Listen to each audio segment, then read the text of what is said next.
It always happens at the corner.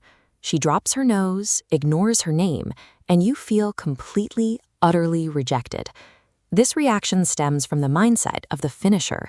You are living 3 blocks ahead, treating the walk as a checklist of tasks that must be completed. From the dog's perspective, they are the keeper of the threshold. While you are mentally elsewhere, they are hyper-present, fully engaged with the world exactly where their feet are. The conflict isn't that your dog left you at the corner, it's that your mind abandoned the present, leaving them alone at their end of the line. The leash is more than a physical restraint. It is a sensitive biological tether that communicates the state of your nervous system directly to your dog.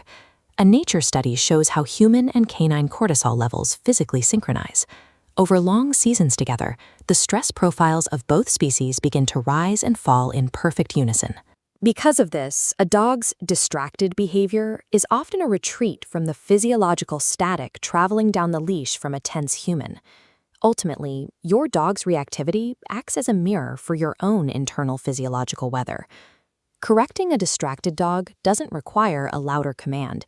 It requires you to first become a grounded, steady presence. Place one hand flat against your chest and take 3 deep, slow exhales before you ask anything of them. This ritual forces a drop in your cortisol. By regulating your own breath, you change the invisible static on the line into a clear signal of safety. Canine responsiveness is built upon the human's ability to master their own physiological state. When a dog hesitates, our instinct is to repeat the cue or add more noise. But adding noise only increases the pressure. MIT research shows a brain hurried too fast cannot retain information. Hurried data bounces off cognitive barriers, while paused data smoothly forms neural pathways. To apply this, hold 5 seconds of silence after a cue. Use these 5 seconds for a stillness scan. Observe your dog closely to see if they are calmly processing the request, or if they have entered a state of nervous shutdown. If you see even the smallest try, like an ear flicking toward you, mark it with a soft yes. This micro-moment marker builds trust faster than waiting for a perfect response.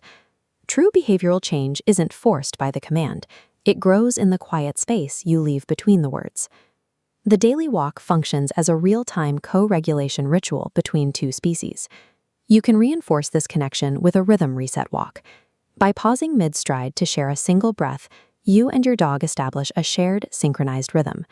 This chart reflects data from a UCSF study on all walks.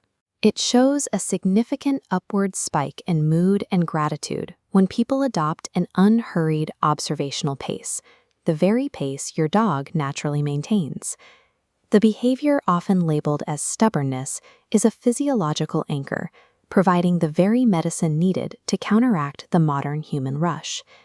Connecting with your dog requires you to permanently set aside the mindset of the finisher. Instead, focus on softening your body, regulating your breath, and holding the silent space after you speak. Stop trying to assert dominance over the animal and simply allow yourself to return to the present moment. We aren't trying to win the walk. The goal is for 2 nervous systems to find peace and finally come home to each other.